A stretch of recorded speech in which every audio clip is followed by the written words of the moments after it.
भारत की सबसे बड़ी न्यूज एजेंसी जो भारत के सभी गोदी मीडिया को सोर्सेस के जरिए आने वाली खबरें देती है, वीडियो फुटेज देती है और खबर को लेकर किस तरह से प्रोपेगेंडा एजेंडा चलाया जाना है वो भी देती है। और इसके मालिकान तो सत्ता के बेहद ज्यादा करीबी हैं।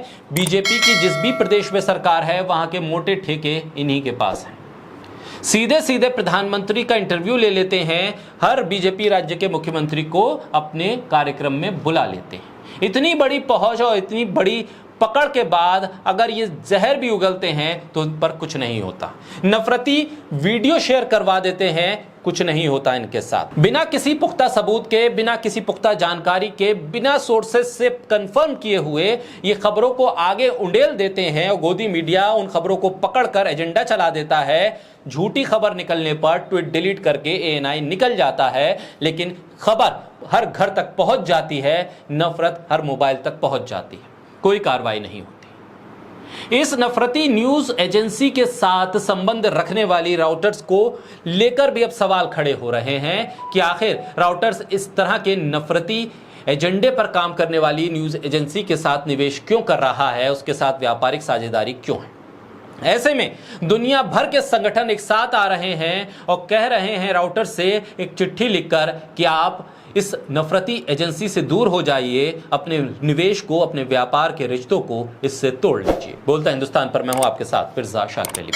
संयुक्त राज्य अमेरिका, ब्रिटेन, ऑस्ट्रेलिया, कनाडा और भारत में 35 से ज्यादा अधिक नागरिक अधिकार और अंतर धार्मिक संगठनों के एक व्यापक गठबंधन ने थॉमसन रॉयटर्स को एक पत्र लिखा है, जिसमें मीडिया एजेंसी एशियन समाचार एजेंसी यानी एएनआई को अपनी साझेदारी और निवेश के तहत उससे दूर होने का आग्रह किया गया है।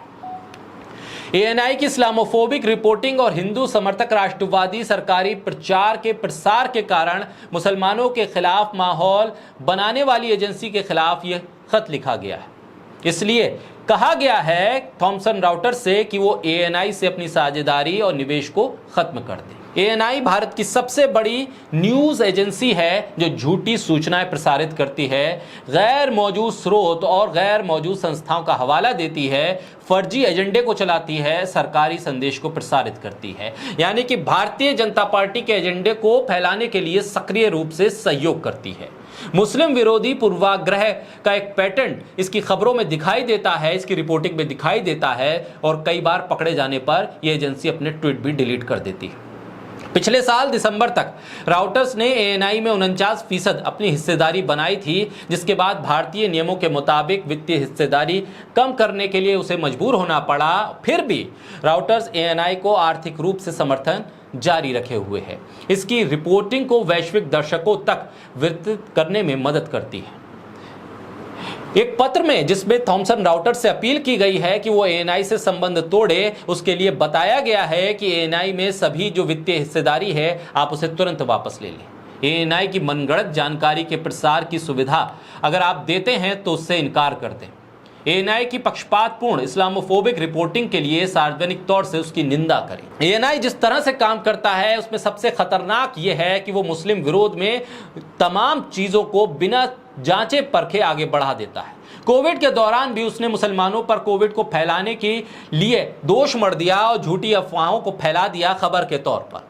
उसने कोरोना जिहाद जैसे हिंदू राष्ट्रवादी साजिश के सिद्धांतों को आगे बढ़ाने में हिस्सेदारी निभाई है और इसके हिंसक परिणाम भी सामने आए हैं। राजनीतिक हलचल में रिपोर्टिंग करते हुए मनगढ़ंत थिंक टैंकों और स्रोतों को व्यापक तौर पर उसने कोट किया है। 90 एएनआई कर्मचारियों की गवाही के मुताबिक राज्य प्रायोजित और राज्य अनुमोदित मीडिया सामग्री एएनआई पूरे भारत में फैलाता है और न सिर्फ भारत में बल्कि राउटर्स के जरिए पूरी दुनिया में फैलाता है, जिससे भारतीय जनता पार्टी के नेताओं को राजनीतिक फायदा होता है और इस देश के अल्पसंख्यकों का नुकसान होता है। अभी हाल ही में एएनआई ने झूठी अफवाह फैलाई कि मणिपुर में महिलाओं के साथ बलात्कार के लिए एक मुस्लिम व्यक्ति जिम्मेदार है और ये खबर इस्लामोफोबिक कथाओं से ग्रसित थी, जिसकी वजह से जब विरोध शुरू हुआ तो एएनआई ने ट्वीट डिलीट किया और फिर वहां से फरार हो गया। ऐसे में मुसलमानों पर हमले बढ़ गए। इन तमाम जानकारियों को, तमाम सबूतों को इन संगठनों ने इकट्ठा किया है और इकट्ठा करने के बाद ये बताया है कि मुसलमानों के जीवन पर इसका कितना खतरनाक असर पड़ रहा है। इसलिए थॉमसन रॉयटर्स स्वतंत्रता, अखंडता और पूर्वाग्रह से मुक्त हो जाए और फिर एएनआई से अपने संबंधों को तोड़ ले और इस झूठे संगठन, इस नफरती संगठन से अपनी हिस्सेदारी को वापस ले ले। और आने वाले वक्त में जिस तरह का दबाव बढ़ रहा है एएनआई के लिए, अब नफरत फैलाना उतना ही मुश्किल होगा, व्यापार करना उतना ही मुश्किल होगा।